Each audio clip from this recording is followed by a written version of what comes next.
Ocular trauma is one of the most serious eye conditions in the country and in the world. It causes, visual impairment of blindness or, loss of vision, in patients, and this is all preventable. And so today we will be discussing this topic in depth. And to do this, I have my very good friend, Dr. Bongi Mofokeng. She is a qualified ophthalmologist who's working at Charlotte Maxeke, Johannesburg academic hospitals. So this is the Dr. Tebz Show, where we're putting your health back into your hands. So hi, Dr. Mofokeng. Thank you so much for joining me today. Hi, Dr. Tebz. Thank you so much for having me. I'm so excited. So, Dr. Mofokeng, can you tell us, for the viewers back home, how common is this problem of eye injuries or eye trauma? Dr. Tebz, it's very common in our country, especially.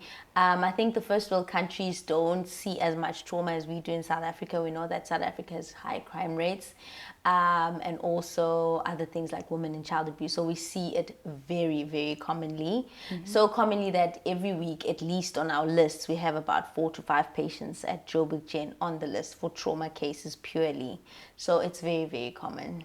Okay, and who gets affected? You alluded to women and children, but who in general gets mostly affected? So in general, it's men, women, and children. But most commonly, it's usually men that we see a lot of, especially at the end of the month when everyone gets paid, people go out drinking, alcohol, partying, Yes. people get involved in accidents, fights, blunt trauma, penetrating, all those things. So it's commonly men that we see, but we do also see a lot of women, from domestic violence. We also see children, either from accidental injury at home or from child abuse cases. Okay, all right. And you alluded to the fact that, naming the different types, the penetrating trauma, blunt trauma. Can you go into a bit more depth so people understand how these injuries actually happen? Is it a knife? Is it a fork? Is it a ruler?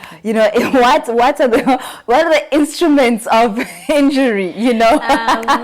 Actually, a fork is not so far off. We've seen things. So when I say penetrating, it means the eye has been cut. Either the eyeball itself or the lids outside of the eye, but there's like an actual cut. That's why we say it's penetrating the tissues of the eye. When we talk about blunt trauma, so there isn't a cut per se, but there's been a force that has been applied to the eye. Such as a fist. Like a fist or a bat or a ball, or maybe a bump against the head sometimes can also affect the eye. So that is blunt. So there may not be a cut to the eye, but there was a force that was transmitted to the eye. And like I was saying, the eye sits in what we call the orbit or the bone around the eye. So if you think of an ice cream cone and the ice cream, so the ice cream scoop being the eyeball with its muscles, and then the cone being like the bone. Yeah. So whenever you apply pressure from the front or the sides, the eye has no way to escape to because it's in an enclosed space, kind of like the brain. So there can be a lot of damage just from blunt trauma without having a cut. And instruments you can see from knives, from forks, like you said. It can be from wires. Sometimes you get kids that were playing outside and the wire fence went into the eye. It's a lot of objects. People walk around with a lot of things out there, gunshots, that's all penetrating, blunt, like I said, fists, or it can be a ball injury or a bump on that note, I think one of the injuries that we don't like are like firecrackers, because people are holding firecrackers or kids are holding firecrackers and boom, into the eye it goes. And also like people pangas. Just today you were telling me how you've been having to pull knives from people's eyes. From people's eyes that are stuck literally in they just go whoosh. Knives. Bottles, broken bottles. Broken bottles is a big one. It's huge. Bottles are huge in South Africa because when people drink, the bottles are glass, they break them, it becomes a weapon, So that's also quite big. Sometimes really it can be other things like vegetative stuff, like trees, branches, and things like that. Or I've seen patients who maybe were passing by somewhere where they're cutting grass, and this grass piece just flies into their eye, makes a hole and stays in there, you know.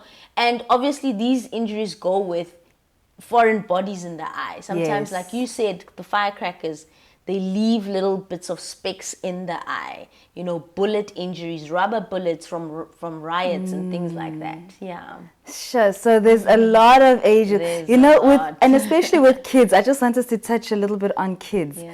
where I've seen people using pencils, children getting pencil injuries, like literally a pencil or a spoon, or, you know, and that's why I feel that parents should, you know, not allow their kids to play with sharp objects, because they become now weapons, or not weapons, but instruments that are used to injure the eye, you know.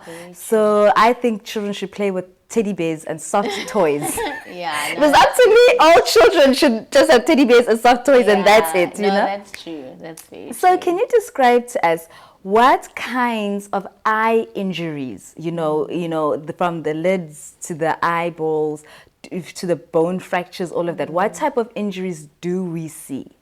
So we see right from the front to the back, really. Okay. I mean, we see injuries on the eyelids. You see cuts on the eyelids if it was something penetrating like a knife or a bullet injury.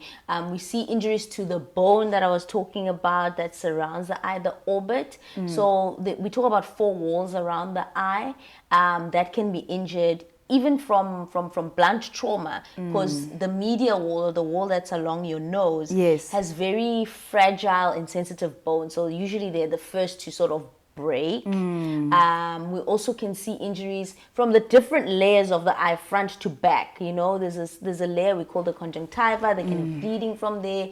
The white part of the eye is called the sclera. They can have cuts there. The cornea. You know, the cornea is so sensitive. We call it the windows of the eye. Yeah. And you know, I really like the cornea. Yes. Because it's such an amazing structure, because it bends the light, it's clear, it does so many things. But that structure can get cut. And people don't see that structure, because when you look at each other, we just see the brown or the blue of the pupil. But there's actually a layer covering that we call the cornea, and it's transparent. So when that gets a cut, it's a big problem. In fact, any of the layers in the actual ball, since the eye is a ball, once there's a cut, obviously the contents wants to come out, and then it sits on the outside. And that is a problem. So the cuts can be anywhere from the cornea right into the lens even. The lens sits like sort of in the middle.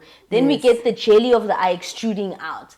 That now becomes a problem also for the other eye that's healthy, that's not injured. We call that condition sympathetic ophthalmia, which is why then patients who have these cuts need to seek urgent medical attention and get treated by an ophthalmologist. Other injuries can be like, I talked about the jelly in the eye, that bleeds inside the jelly of the eye. And then right at the back where you have the layers of the eye, you know, the retinas and all of the that. retina, that can get injuries as well. Retinal holes, detachments, you know, tears. It can all go wrong front to back. And then also especially the nerve at the back, the optic nerve, which transmits all the information to the brain, that can get injured from blunt trauma and penetrating, especially blunt, because like I said, that force gets transmitted all the way to the back, and the eye has nowhere else to go. So all those structures I mentioned can get injured. Yeah. And so how do you fix these injuries? Are they, you know, is there any way of repairing them? Or is it a thing of, okay, the eye must come out? So no, the eye doesn't always have to come out. Yeah. It depends what structure is injured. Okay. So if it's like blunt trauma, we know there's no cut. Yes. So, but there can be blood in the front chamber of the eye, like a hyphema. That we can treat with topical medication, depending on how bad it is. Sometimes we take the patient to theater to wash out the blood, so that it's clear, because that space needs to be clear for the light to go through, and we also don't want the pressure in the eye to go up. Sometimes there can be inflammation. We call that uveitis, traumatic uveitis. We treat that with medication. Sometimes a cataract can develop after some time from the time of trauma. We can treat that. Cataract, we remove it, we put in a lens in the eye. Things like retinal detachment and vitreous hemorrhage can also be treated.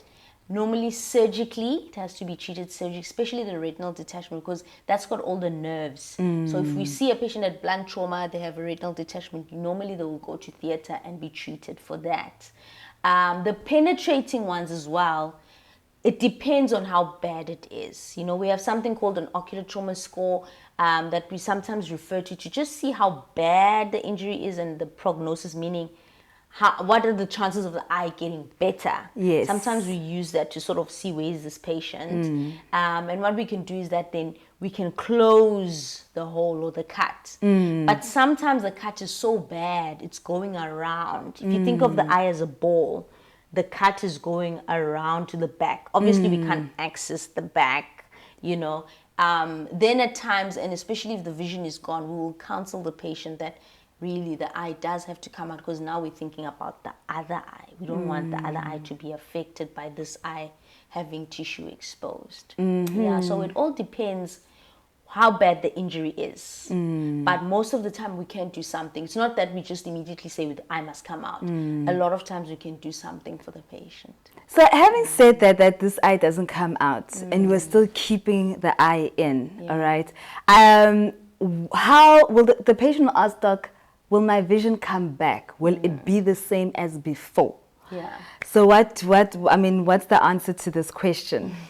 So it's a good question, but the answer again, because we'll examine the patient after the trauma and we'll see exactly which structures are damaged. If it's like a hyphema, like I said, the blood is in the front, the patient can still have good vision, even what they had before. Yeah. If we treat that, we catch it early enough, we treat it, we monitor them. Yes. They can still have the same vision. Even if they have a cataract later on, we remove it, we treat it, you know. Patients who have things that are a bit more serious, like a corneal laceration. If it's small, it's away from the visual axis, the patient can still have good vision. It takes time to recover. They may have what we call astigmatism because the shape of the cornea is now different. But with time, they can still recover and have their vision again. Yes. But sometimes it's just severe, you know, and the cut is just so big on the cornea. Getting the vision they had back may not be possible in such cases. Or if they have a retinal detachment, you know, the retina is so sensitive, and once those nerves get damaged, already there's damage starting. So they'll go to theater, the retina can be placed back flat. Some people regain the same vision they had. Some people, it's a bit worse. Some people don't regain the vision, even if the retina is flat, because like I said, it's nerves, they're very, very sensitive. And then at times, really, the eye is just so badly damaged that we can't regain the vision before. Sometimes patients come to us and they say, I'm seeing a little bit of light. By the next day, that little bit is gone because it's multiple structures in the eye that have been injured. Oftentimes, we then have to remove the eye in such cases. Yeah, but not always. Sometimes we leave the eye there because it's not a problem, it's not open. Exactly. It's just not seeing like it used to. Yeah. You know, I'm always, so before I get to my own experience, what has your experience been over the years? You specialize in ophthalmology, now you're a qualified ophthalmologist, and as you say, you've been treating so many patients during the week. What has been your experience working with patients with, eye trauma, Yeah, I think, a lot of times patients are shocked, because everything happened so fast. They were at a party, they were drinking, it was nice, having a good time. The last thing you're thinking about is your eyes are gonna go the next day, And then all of a sudden there's a fight. Maybe the person is fighting, there's a glass bottle, they get hit. The eye is oozing blood everywhere. They're at a hospital now, a doctor is counseling them, telling them the eye has to come out. Sure. It's just all so fast, and a lot of times I think us as doctors don't really play back the story like the patient does. We sort of see the patient coming in and we think, well, the patient needs the eye out, the eye needs to come out. But for them, it's a lot to take in. So what I've found is that a lot of patients find it hard to understand that nothing more can be done in a lot of cases. That's the first thing. The other thing I think also is that it doesn't mean that it's always going to be that your eye must come out. Yes, you may not have the vision you used to have, that was 100%, but you may have 50% vision, or I don't know, 30% vision. You can be able to distinguish between night and day, which is big. It's a big difference to be able to tell dark from light, you know. So sometimes also I find the patients sort of, because it's just all happening so fast, it's a shock, they just feel so down and depressed about it. And understandably so, because it is almost like a disabling thing to now have to function with one eye when they were used to two eyes. Yes. Or two well-seeing eyes and now one is bad. Yeah. Or there's a scar, or the lids are, you know, sitting somewhere where they shouldn't be. Now the face doesn't look so nice and symmetrical, you know. But there is hope. I think that's the message. There is hope. It depends, obviously, what the injury was, how bad it is. But the doctors always try to offer the best solution for the patients. We always look for the best solution. We don't just say the eye must come out. Yeah. If we can fix the lids, we fix the lids. Sometimes it's the part that drains the tears that's affected. Yes. And we fix that because we don't want you to tear this side and this side of your eyes. Fine. Yes. We always try and offer the best. So the two things I find mainly, patients get really shocked because everything happened fast. They get depressed and sad, especially the men, you know, that we see quite a lot of men with severe injuries. Yeah. A lot of times we can't salvage the eye. Yeah. It affects them emotionally. Yes. And at work, they're thinking, how am I going to provide now for my kids? All of this because I just went drinking for one night, or I was at a party, or I was mugged. Maybe they were not even drinking, they were just mugged, you know.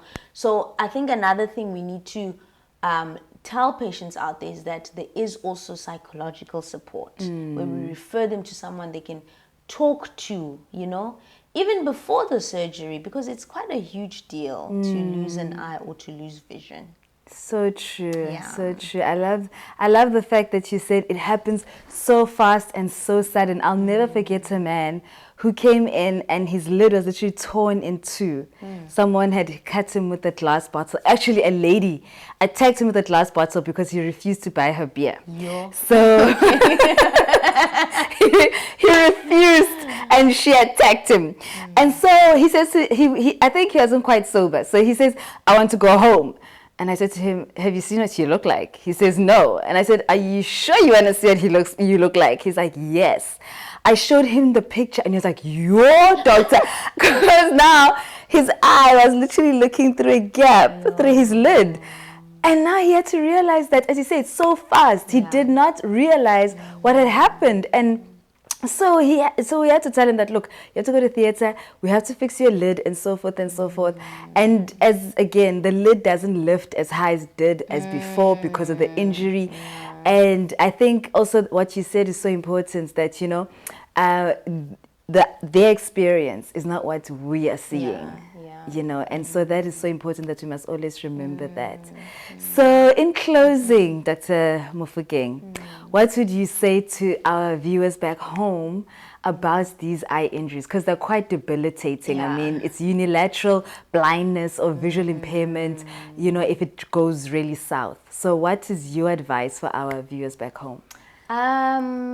I think, the first thing, you mentioned something that you experienced. Yeah. If I can just quickly mention a patient that I had, you know, during my training, he came in and this man had been mugged. And when they were mugging him with a machete or one of these weapons, they slit through both the eyes at the same time. And this was a young 24-year-old man. You know, you can imagine what that does to someone's mind, you know.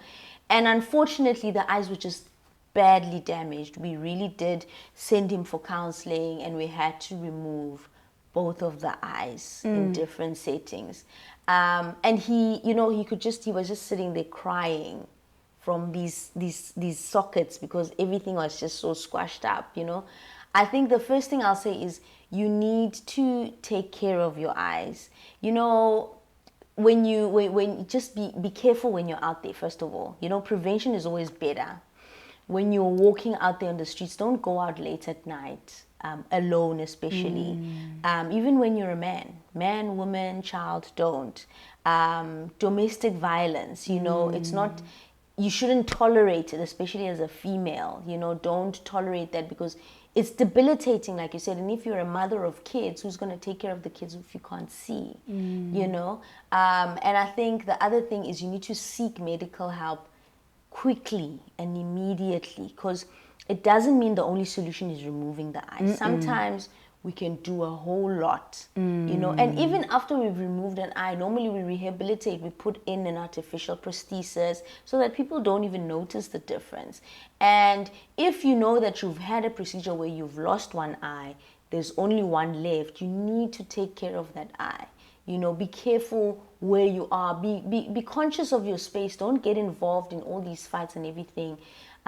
Just really take care of that eye.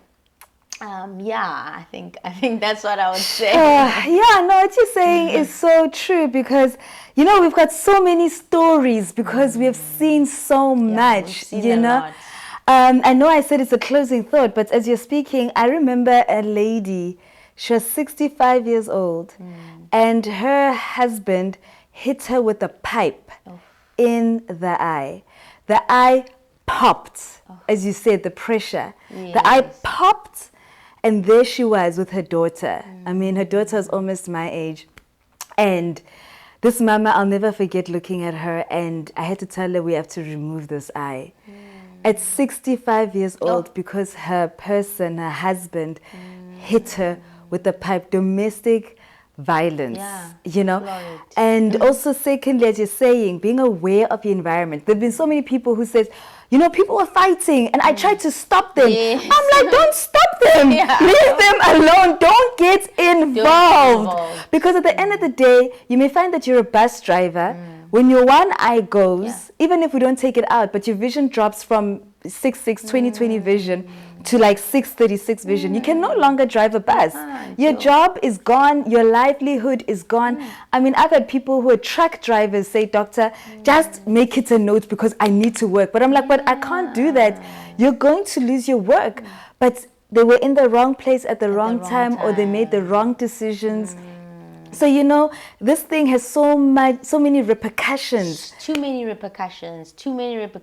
And now this is a household that is now affected because the breadwinner can't see, they can't work. Now there's an added burden to the family just by not being at the right place at the right time. So really, you have to be careful. And like you said, kids, take care of kids. Make sure they don't play with sharp objects, you know. Sometimes it's just the pot on the stove that falls on top of the child, or you know, there's a knife hanging around and it's a toddler and they're playing, it goes into the eye. How many pencils have we seen going into eyes, you know? How many rusted wires have we seen kids walk into? You have to take care of the kids, because these are people that have their whole lives ahead of them. And you know, the last thing you need is to have a child who needs special attention because they can't see. You know, a lot of times it's preventable. I think 90% of times it's preventable. You know, the 10%, I would think those are the muggings and the stuff. But the 90%. 90%. You know, I feel like we need a public health. This is like this is serious public health. No, 90% is preventable. It is preventable. Don't go back to abusive relationships. You're not married to him, or you may be living with someone who's abusing you. Don't go back, because we can't transplant an eye.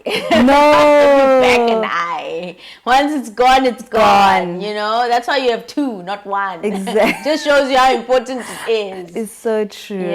That's why we have two and not one. Yes. I love that. We should make that like slogan. Oh wow, Dr. Mofokeng, it's been an absolute delight having you on the show. Thank you for having me. Thank you for being with me, and I'm sure that all the viewers back home have learned a lot, and we're all going to make better, you know, choices about where we're at and how we are handling ourselves with regards to our eyes. So thank you. Thank you. And to you viewers at home, thank you so much for, you know, watching this episode today. If you have any comments or questions, please leave them in the comments below and we'll get back to them. And and if remember to like, share and subscribe and push the notification button so that you will know when we post our next episode. So until next time, take care of yourself, Take care of each other, and remember, your health is in your hands.